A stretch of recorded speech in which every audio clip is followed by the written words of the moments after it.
کبھی ہم یہ شرطیں نہیں رکھتے. ہماری شرطیں مادی شرطیں ہوتی ہیں, دنیا والی شرطیں ہوتی ہیں کہ گاڑی ہے, گھر ہے. ارے بڑے بڑوں نے امیروں کو بیٹیاں دی لیکن چند مہینوں میں طلاق ہو کر گھر میں آ گئی, کیونکہ اس کے پاس دولت دنیا تھی لیکن دولت حسین نہیں تھی, جس کا نام اخلاق ہے, جس کا نام کردار ہے, اس کو ہم نہیں دیکھتے. خانم گوہر شاد نے کہا, ہاں میں مزاحیہ طور پہ کہتا ہوں کہ انسان کی عقل جب فکر سے عاری ہو جائے اور اس عقل پر جنوں کے پردے آ جائیں.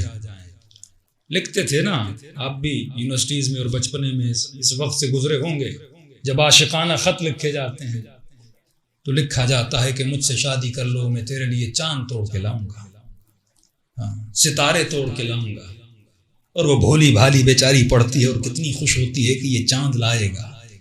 حالانکہ اگر اپنی عقل سے پوچھے اس سے بڑا سفید جھوٹ کائنات میں ہو بھی نہیں سکتا. نہ کوئی چاند لا سکتا ہے, نہ کوئی ستاروں کو توڑ کے لا سکتا ہے, لیکن نفس اسے کس طرح بہلا رہا ہوتا ہے. اے کاش وہ باتیں لکھی جاتی جن باتوں میں سچائی ہوتی. ارے جس عشق کی ابتدا جھوٹ سے ہو, کل عرض کر چکا نا کہ امام فرماتے ہیں میرا شیعہ ہر گناہ کر سکتا ہے لیکن جھوٹ نہیں بول سکتا. جس عشق اور محبت کی ابتدا ہی جھوٹ سے ہو. آج ہم کسی کو اپنانے کے لیے کتنے جھوٹ بولتے ہیں, یہ بات یاد رکھیے. ابتدا اگر جھوٹ کی مناؤ گے پھر انتہا طلاق پہ ہوتی ہے, پھر جھگڑوں پہ ہوتی ہے. لیکن اگر رشتوں کی ابتدا سچائی پہ کرو گے, نہیں مولانا آج جھوٹ بول لے لیتا ہوں, کب شادی ہو جائے گی, اس کو سمجھا دوں گا کہ یہ میں نے جھوٹ بولا تھا, اگر سچ بولتا آپ ہم سے شادی نہ کرتے. ارے جھوٹ کے رشتوں کی بنیاد بڑی کھوکھلی ہوتی ہے, سچ کی بنیاد بناؤ. امام فرماتے ہیں علی کا چاہنے والا سر تو کٹا سکتا ہے لیکن کبھی جھوٹ نہیں بول سکتا. کیوں نہیں بول سکتا؟ کیونکہ خدا نے جھوٹوں پر لعنت کیا ہے. اب خانم گوہر شاد نے کہا میری شرط ہے کہ 40 راتیں نماز شب پڑھے. ماں خوشی خوشی گھر گئی, بیٹے کو کہا بیٹا خوشخبری ہے, ایک شرط رکھی ہے. کما کوئی بڑی شرط تو نہیں ہے؟ کہ نہیں بڑی آسان شرط ہے. کما کیا شرط ہے؟ کہ خانم گوہر شاد نے کہا 40 رات نماز تہجد پڑھو. بڑا خوش ہوا. کما اگر وہ کہتی تو پوری زندگی پڑھتا. ارے اللہ کے لیے ایک نماز نہ پڑھی.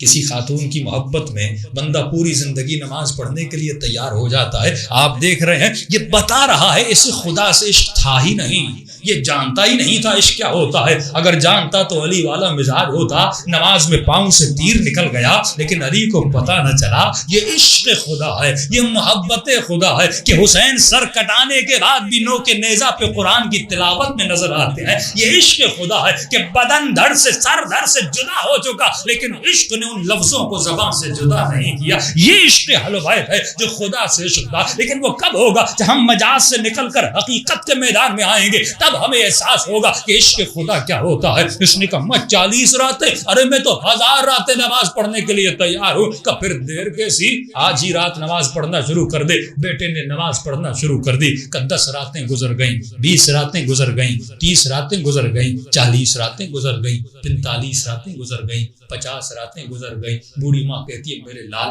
رشتہ لینے جاؤں, تو نے تو نمازیں پڑھ دی. کہتے اماں صبر کرو. 70 راتیں گزر گئیں, 80 راتیں گزر گئیں. ماں پھر آتی ہے, پھر کہتا ہے اماں صبر کرو. کہ یہاں تک کہ 100 دن گزر گئے. ایک مرتبہ خانم گوہر شاد نے خبر کے لیے پوچھا کہ ارے جوان کے وہ 40 دن کہا تھا, یہ 40 دن سے اوپر ہو گیا, زندہ بھی ہے کہ نہیں, مسئلہ کیا ہے, آیا کیوں نہیں, شرط کو پورا کیا کہ نہیں کیا. ایک مرتبہ خود اس کے دروازے پر آتی ہے, دستک دیتی ہے. یہ ماں باہر آتی ہے کہ آپ کے بیٹے کی کوئی خبر, زندہ بھی ہے کہ نہیں. کہاں زندہ بھی ہے, نماز بھی پڑھ رہا ہے, شرط کو پورا بھی کر رہا ہے. کہ 40 دن گزر گئے, پھر رشتہ لینے کے لیے کیوں نہیں آئے. کہ مجھے بھی نہیں پتا, پہلے اتنا بےتاب تھا لیکن ابھی کہتے ہیں اماں صبر کرو. کہ جلدی اس جوان کو بلا کے لا. ایک مرتبہ یہ جوان دروازے پر آتا ہے, لیکن جب اب دروازے پر آتا ہے اب آنکھیں وہ آنکھیں نہ رہی. بڑی حیا ہے نا آنکھوں میں, آنکھوں کو جھکا کے کھڑا ہے, سر کو جھکا کے کھڑا ہے. خانم گوہر شاد نے کہا اے جوان 40 رات نماز پڑھی. کہاں نماز پڑھی, اب تک پڑھ رہا ہوں. کہ پھر میرا رشتہ لینے کے لیے کیوں نہیں آتے. کہ خانم گوہر شاد میری ایک مجبوری ہے, جب تک نماز شب نہیں پڑھی تھی میں تیرے عشق میں گرفتار تھا, لیکن جب سے نماز شب پڑھی ہے میں اپنے رب کا عاشق بن چکا ہوں.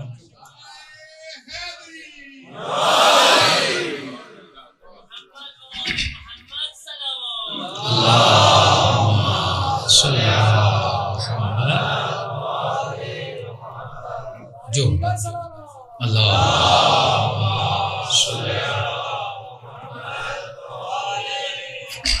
جو حسین بندوں کو خلق کر سکتا ہے وہ خود کتنا حسین ہوگا. کبھی سوچا ہے؟